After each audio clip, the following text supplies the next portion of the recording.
All right, welcome to the Young Turks. Cenk, Uygur, and Kasparian with you guys, ready for a rock and roll show. And that's it. We're just going to do rock and roll. We've never played instruments before, but we're going to try for the first time right now. Hey, roll over Beethoven. Tell Tchaikovsky the news. Tell me. Okay, so we've got Donald Trump being a loser, literally. You're going to hear that first. We've got cable news calling him a loser, us calling him a loser. Who to that punch? Love told you segments. That's coming up. Then we got Meghan McCain crying on TV, not literally, but close, and her husband crying even more online. And then we've got Jacob Wall out clowning himself.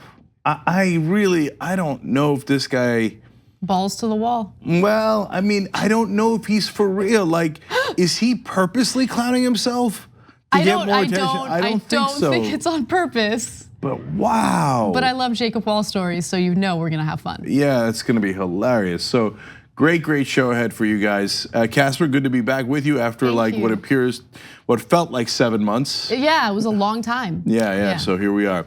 All right, so let's do it. All right. The New York Times has obtained a decade's worth of information related to Donald Trump's taxes. And the information that has now been reported is devastating when it comes to any claim that Donald Trump has made regarding his business successes. Now, we had already known that he had gone bankrupt 6 times. That alone should be enough evidence that he isn't actually a great businessman. But the findings of this report gives you even more insight into how terrible he was at managing his own money. Now, the New York Times reviewed his taxes from 1985 to 1994, and here's what they found. In 1985, Mr. Trump reported losses of $46.1 million from his core businesses, largely casinos, hotels, and retail space in apartment buildings. They continued to lose money every year, totaling $1.17 billion in losses for the decade. So I want to step in and clarify there. He lost money not in a combination of those things while making some. No, he lost money in casinos. He lost money in hotels. He lost money in other properties. He lost money in almost every single thing he did. And he didn't lose money one year but made another. No, he lost money every year, okay? And he kept on losing. There's a reason why we did a segment called Loser Donald before the elections. It was because that was the core of Donald Trump. He's been a loser his whole life, and this also talks about how his daddy bailed him out on several occasions, as we told you. Now, a lot of this was public information before all of his bankruptcies, all of his failed businesses. I mean, guys, he couldn't run a casino. It's almost impossible not to make money running a casino. There's even a saying called, "The house always wins." But it's got an asterisk now, unless clown-ass Donald Trump is running the house, okay? Which might also apply to the White House. So we'll tell you 2 years he reported paid some taxes, not because he made money, but because of the alternative minimum tax, and even that was minuscule. In some of the years, he broke records for how much money he lost. #1 in the country for how much money he lost. That's how big a loser he is. Now remember, the information that the Times reviewed was from 1985 to 1994. And in 1987, this is when he was already bleeding money. He gave an interview to Newsweek and said, quote, "There is no one my age who has accomplished more." He hadn't accomplished anything. He had inherited money from his father to the tune of $400 million, a little above that, right? So what did you accomplish? You inherited a ton of money. You committed tax fraud in order to prevent yourself from paying the taxes that you were owed or that you owed the federal government. And on top of that, you were bleeding money. But let me give you more details on it. His core business losses in 1990 and 1991, more than $250 million each year, were more than double those of the nearest taxpayers in the IRS information for those years. So I want to be clear about that, because I also wondered, how do people know that publicly about how much money everybody lost? Turns out IRS does publish that information for the top tax earners, but without their names. So you don't know who's who. But once you can match the tax returns to the publicly available information, you get a sense of it. And so the New York Times does that because they now have the tax returns for those years. And it goes to those 2 years, ding, ding, ding, ding, Donald Trump #1, Donald Trump #1. And to be fair to him, I guess he has accomplished that. He broke records for how much money he lost. He was #1 in the country both those years, and as Anna just read to you, double the second person. It's insane. So, I mean, it is astonishing what a miserable failure he is in business.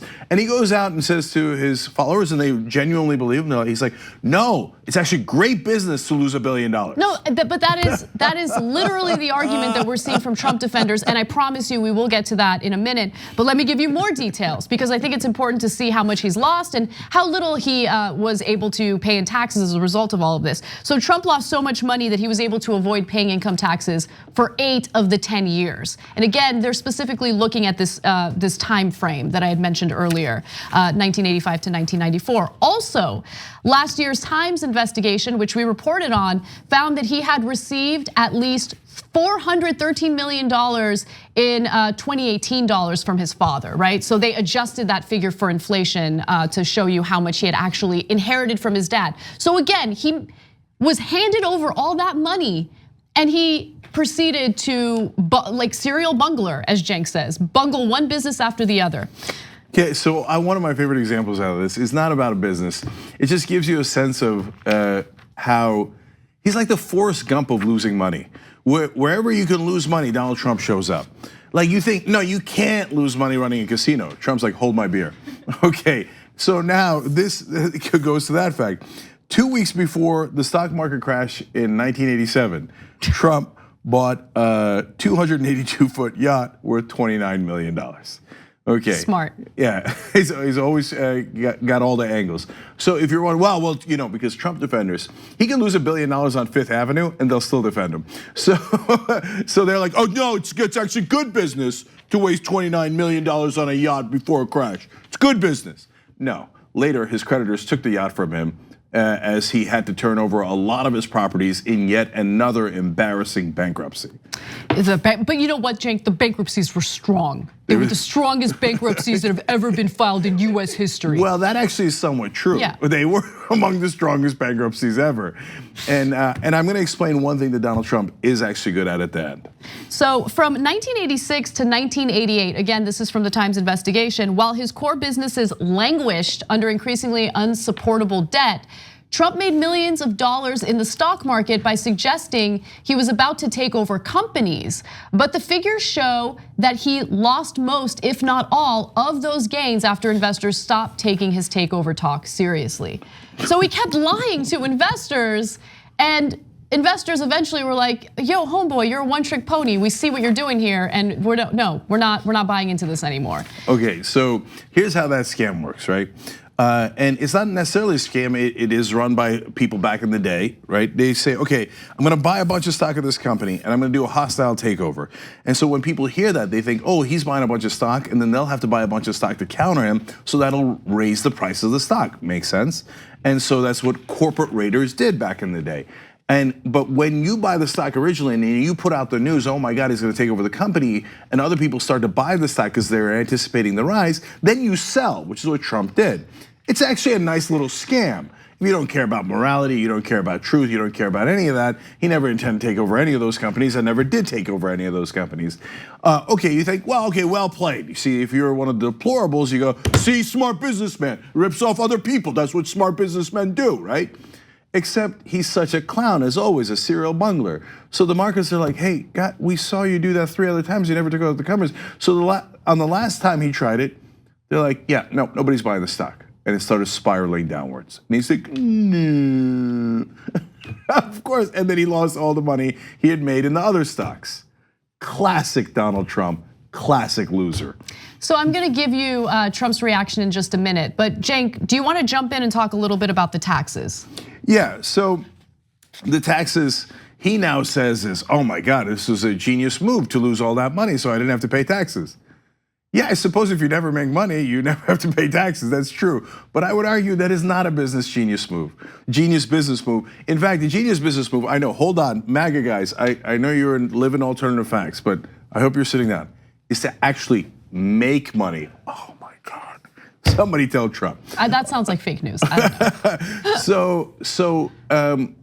He carries these losses over in year after year after year, so he doesn't have to pay taxes the next year. But the problem with Trump in this 10-year period is he never gets around to making money. So he's just building up loss after loss after loss. So if it was a savvy move to save when you actually do make money later, I'm not sure he ever got to later, right? So he just kept on piling it up until it was $1.17 billion in losses. And now if it's true that as he's saying on Twitter, well, I mean, I did this because this was, quote, sport, to basically trick the IRS this way. At a bare minimum, you're celebrating a guy who is doing loopholes while you're paying taxes. You don't get to do these loopholes, and he's rubbing your face in it. Ha ha, I get to get away with stuff that you as an average American cannot get away with. That's his best case scenario. Yes. Another bad case scenario is, no, you're doing tax fraud. You're telling banks you're worth a lot of money and then getting big loans. Then you're turning around and telling the IRS you're not worth anything, so you don't have to pay taxes. That is criminal fraud. That is not a good case scenario. But one thing that is clear through all of it, that the taxes make now abundantly clear. We knew a lot of this publicly, the taxes absolutely confirm it and have more details. He's a terrible businessman. Out of all of his projects, he only made money on one project. Everything else was a failure. And of course, the money that he made on that one project was a St. Moritz hotel in Manhattan in 1985. You have to go all the way back to 85 to find him making money, at least in the context of this 10-year period. And even that, of course, he lost so much money that year in other projects that he couldn't turn a profit. Now, of course, following this explosive report by the Times, there is more spinning happening than Baryshnikov in a ballet. So let me give you Trump's spin. He says the following via Twitter, of course. Real estate developers in the 1980s and 1990s, more than 30 years ago, were entitled to massive write-offs and depreciation, which would, if one was actively building, show losses and tax losses in almost all cases. Much was non-monetary, sometimes considered tax shelter. You would get it by building or even buying. You always wanted to show losses for tax purposes. Almost all real estate developers did, and often renegotiate with banks. It was sport, he says. Additionally, the very old information put out is a highly inaccurate fake news hit job. Okay. Well, which one is it? Exactly. Did you do the tax shelter or is it a fake news hit job? And also, are those casinos still around? Oh no, right, they all went bankrupt. Oh, that's interesting, huh? Well, if it was a tax shelter, you shelter your profits and you continue to make them. You can't continue to make money from a casino that is shut down because your loser ass bankrupted it. Exactly. Okay, so that's the reality of it. And again, your best case scenario here is a Republican president say, yeah, since I'm rich, I get to do tax shelters and I don't pay taxes like you stupid average guy, for paying taxes while I pay nothing. Absolute best case scenario, but the reality is, of course, that's an excuse. In fact, I'll give you a sense of that. He mentions depreciation a lot. He says, oh yeah, in real estate you have depreciation and it's magical.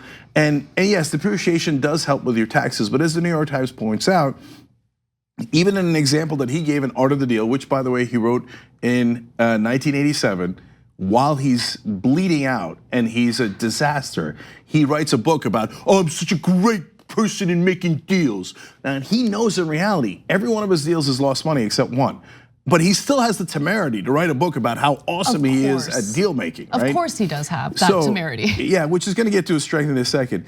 But he's losing all that money and he says, oh no, it's okay, I'm doing depreciation. But in the Art of the Deal, he talks about, gives an example, and it shows, which is common, the depreciation is about 4%.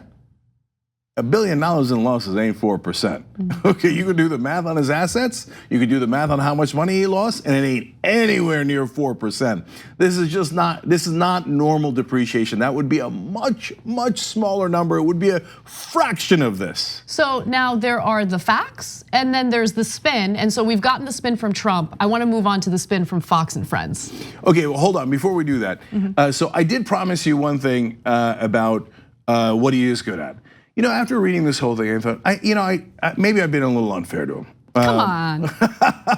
I often say he's a buffoon, the serial bungler, all the things that you've heard me say, loser, etc. Have I said enough? Okay, but he is actually good at one thing. Lying?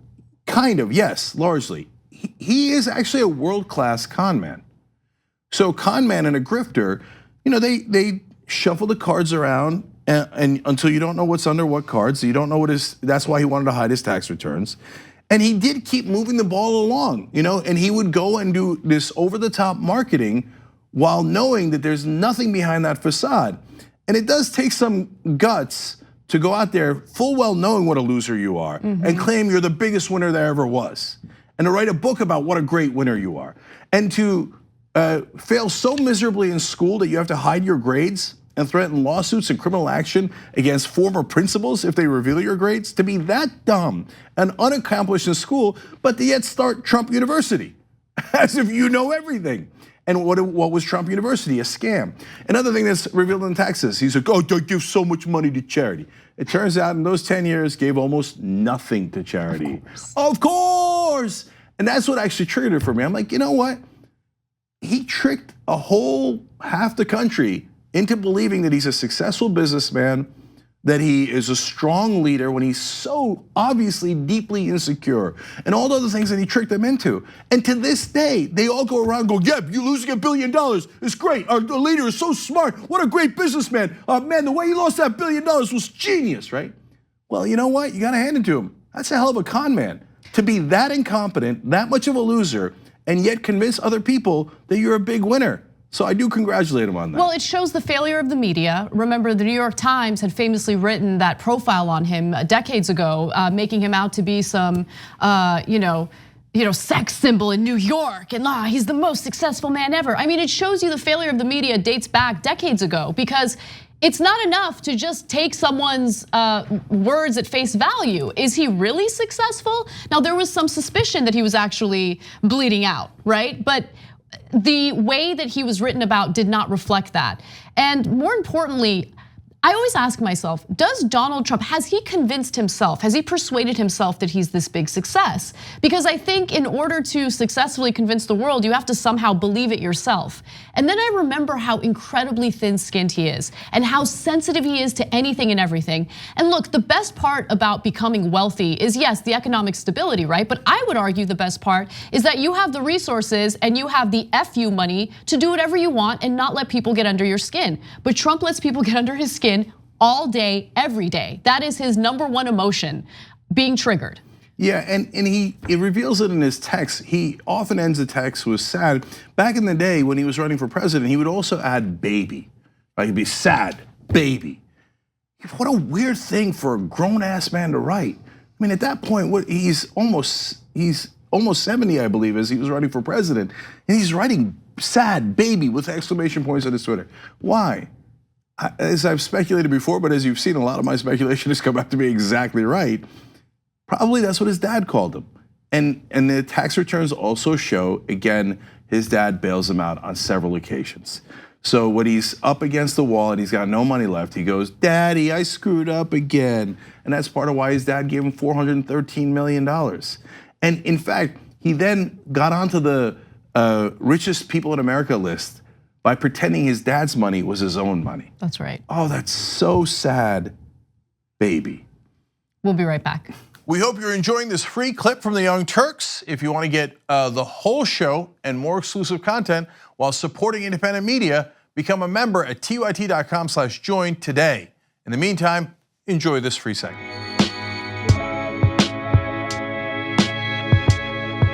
All right, back on the Young Turks. Hapasai writes in the member section, Hillary just called out the press for calling it 50-50 at a panel at Dartmouth College. Also called them to step up their game when it comes to Trump lies.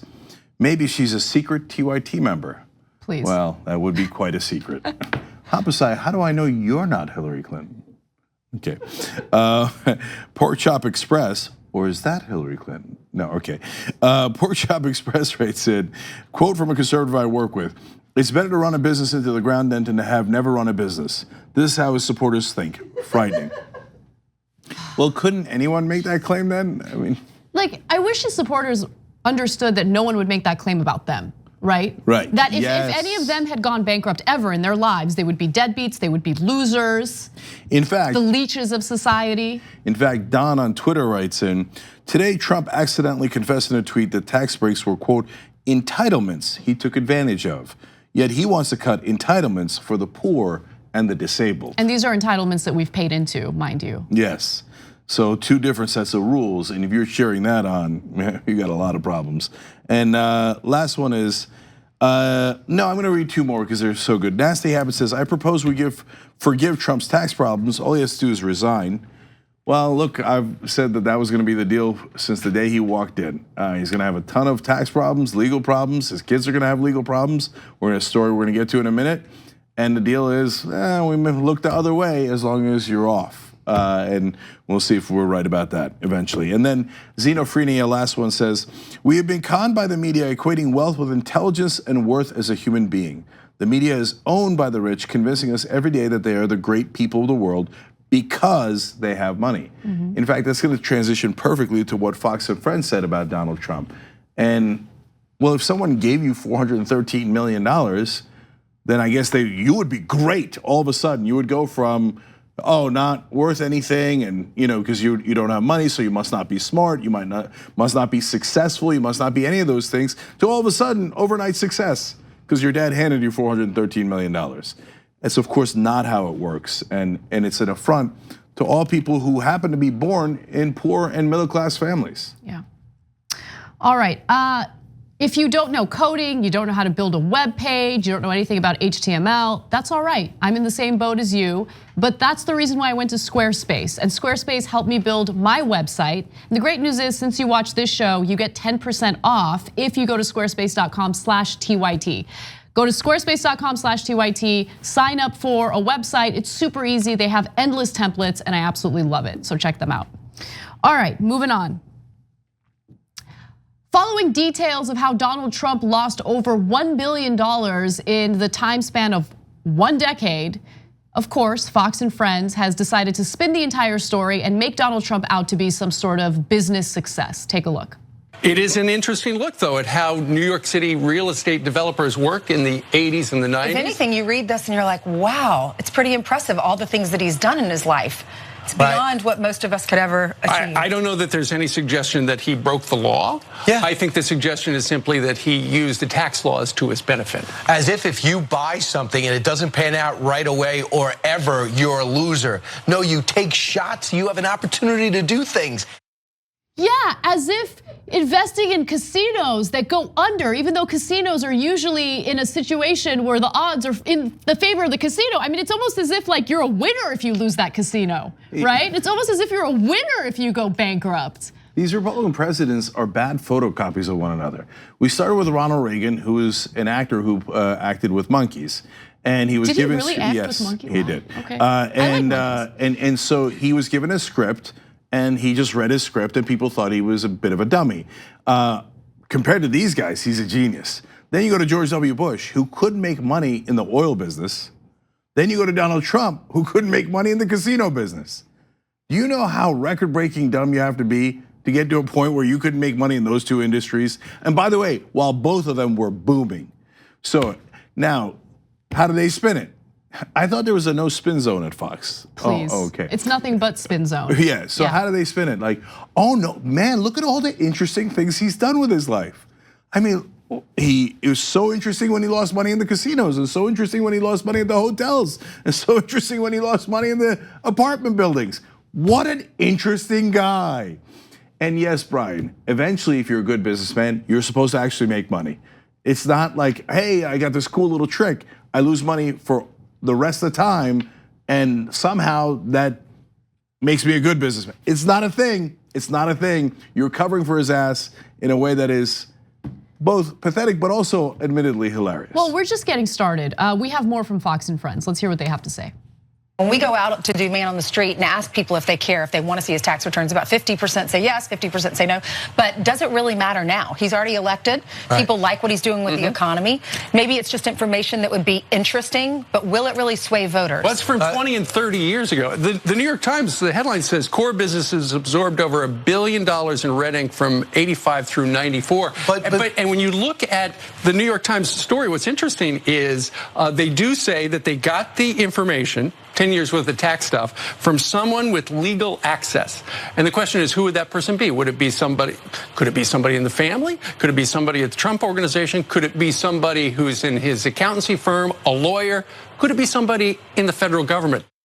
Okay, I have to say two things real quick. So first of all, it starts off with, Ashley, whatever her name is, saying Ainsley, yeah, weirdest name. I don't know how to pronounce it. I don't care. So she starts off by saying we went and talked to some people, doesn't name any study in particular, and 50% say they care, 50% say they don't. So that's their way of trying to minimize how important it is that the president of the United States has consistently lied to the American people over and over and over again about his own successes, right?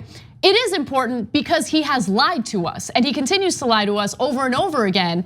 And I think it is important to know what his character is. I mean, we know, but I think the vast majority of his supporters are completely clueless on who he really is. The second part is, what was mentioned, I just lost my train of thought. Okay, let me come back to that in a second. So to be fair, Ainsley Earhart, maybe a slightly strange name, not quite as strange as Cenk Uygur or Anna Haidt. Hey, my stage name is different, okay? Okay, gotcha. All right. Now, imagine if the shoe was on the other foot and we just found out that Barack Obama had lost $1.17 billion in over a decade, and almost every business he did was a colossal failure. No, they would talk about how it's not a big deal and that it's super impressive that he's been able to accomplish so many things throughout his life. That's exactly how they would treat him, They would come out and they'd be like, that was so bold of Barack Obama to lose all that money. Yeah. Or I wonder if they would take a slightly different take. Actually, I don't have to wonder, because some of you might remember this, but it's a little while back. There was a liberal radio network called Air America. We were also briefly on it. We didn't manage it. We were just hosts on it, as well as Rachel Maddow, Mark Maron, Elle Franken, etc. Right? And back then, it was under, to be honest, terrible management. Okay. Now the management didn't have anything to do with the hosts, and they had incredible talent there that they squandered. But you should have seen Fox News and Rush Limbaugh and every conservative out. You see that? Liberals don't know how to make any money. Liberals are so stupid, they can't run a business. Liberals, a business. What happened? I thought we were bold and interesting. And that was a fraction, a tiny amount of money compared to what Donald Trump has lost. Yes. You lose a little bit of money running a liberal radio station. You're, of course, all liberals can't ever do business. But their beloved Donald Trump clowns away over $1 billion. They're like, bold and interesting. That's how you do business. You lose. That's the way to go. Also, I just wanted to note, so Steve Doocy mentions the leak. Now, the New York Times apparently did not receive the actual tax returns. They were able to corroborate the information they received in regard to his tax returns. But the leak came from a person who has legal access to the tax returns. So Doocy mentions the leak and questions where the leak came from. And I think that's an important part of this story to follow, because this is what the right wing does, and I would argue this is what they do successfully, where they will deflect and avoid actually talking about the heart of the story, and then they'll start placing the blame on the leaker. Oh, who's this leaker, this terrible leaker? Is it someone who works for the federal government? We need to find out who the leaker is. And so then they'll start lobbying for investigations into the leaker instead of actually looking at the heart of the story. I mean, that was successfully done when it came to Edward Snowden, right? All of the conversation that we saw in the mainstream media, and to be fair, it wasn't only Fox, but all the conversations we saw in the mainstream press was this espionage? We need to talk about whether or not this is espionage. How about we talk about the fact that the majority of Americans right now are indiscriminately being spied on? So when Republicans say racist or bigoted things, they say freedom of speech, freedom of speech. When someone leaks information about the president, they're like, shut it down, find the criminal who's speaking when they shouldn't be speaking. Which one is it? Okay, one more clip, because I love this, okay? And I love the twist that they take here. Let's watch. He's a bold businessman, which is chronicled here. There's nothing about this article that should surprise anybody that got the Daily News and New York Post throughout the last 10 years. Just give details. Here's an example. He said pass-through income. So, for example, there might be an incentive to go buy that building, to buy that casino, because I'll take a loss this year in order on my tax returns because I want to buy for a rainy day. I have the resources. He goes, there was a time that he was actually building his empire. The information focused year by year at a time of gathering loss. He bought his partners out at Trump Tower, the Trump Plaza Hotel and Casino. He bought an apartment building in West Palm Beach for $43 million and business losses for $68.7 million. For us, or at least for me, I can't imagine having that much money, spending that much money, and being in debt. For him, it makes sense. He's buying now, building it up because he had confidence. He knows the properties would be worth more. The properties began to build in '86. He bought, in '87, he spent $29 million on a yacht. The market crashed the next day, so no problem. He held on to it. He bought a shuttle operation. It didn't do too well, but he held on to it. But when he sells it, he takes the loss on his taxes. He's bleeding money. He's really bleeding money. He's in a lot of trouble. And then he takes out more loans. No problem. And then he buys a yacht and the economy crashes. No problem. He holds on to that yacht. Except I don't think he did hold on to that yacht. Did he? No, he didn't. In fact, let me quote the New York Times here.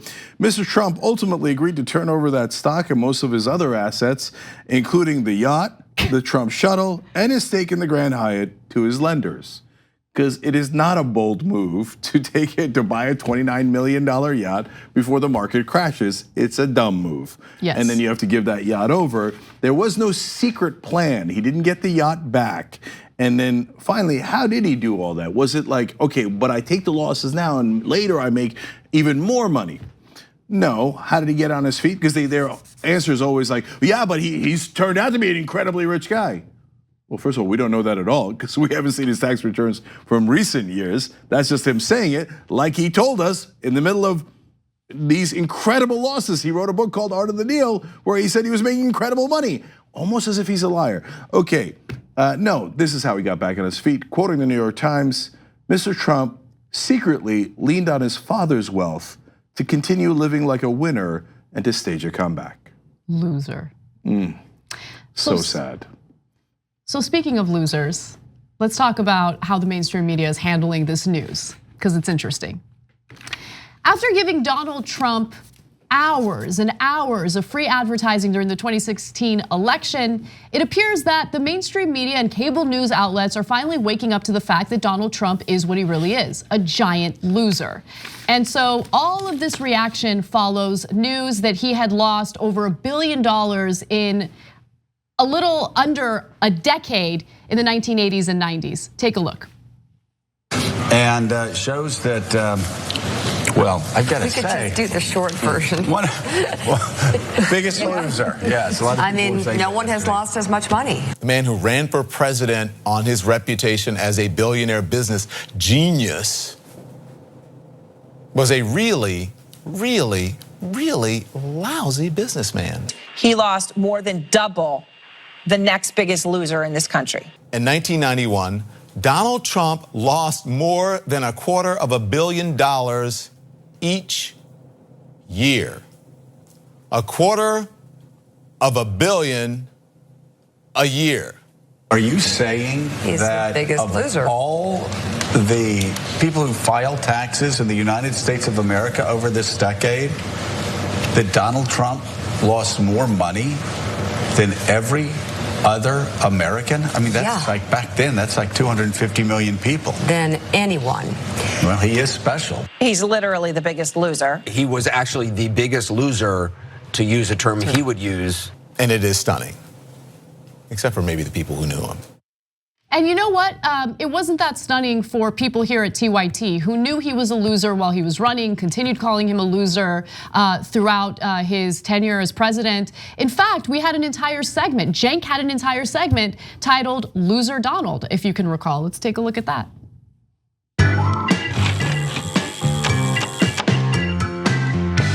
I've been doing these Loser Donald segments. I know how insecure he is.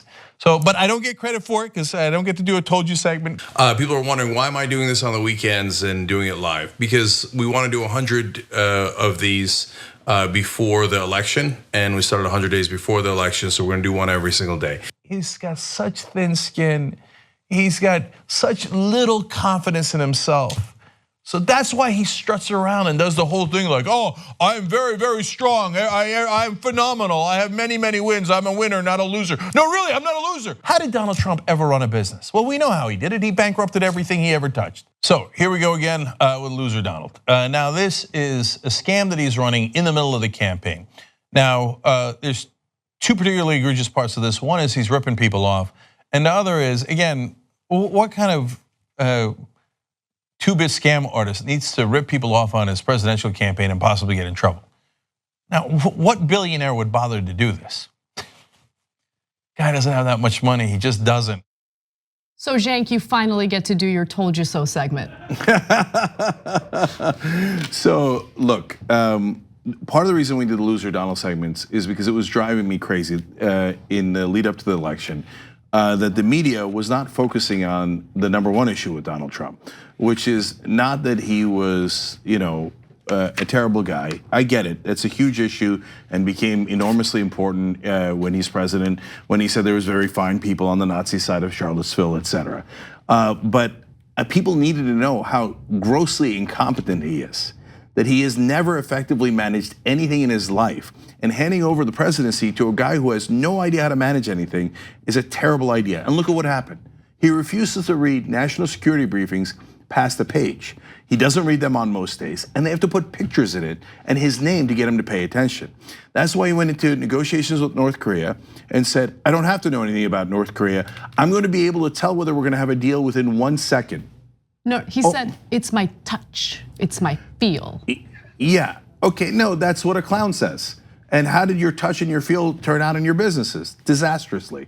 And so a lot of this was already public record. And it was my frustration with the Hillary Clinton campaign. They kept going back to the well. But for a lot of his voters, the bigotry, the racism, the anti-establishment populist fervor was not the bug, it was the feature, and you kept doubling down on it. Why? They were looking at it from their perspective. Well, boy, everyone I know is not gonna like this, so I'm just gonna keep on saying it. No, you had to undercut his supposed strength.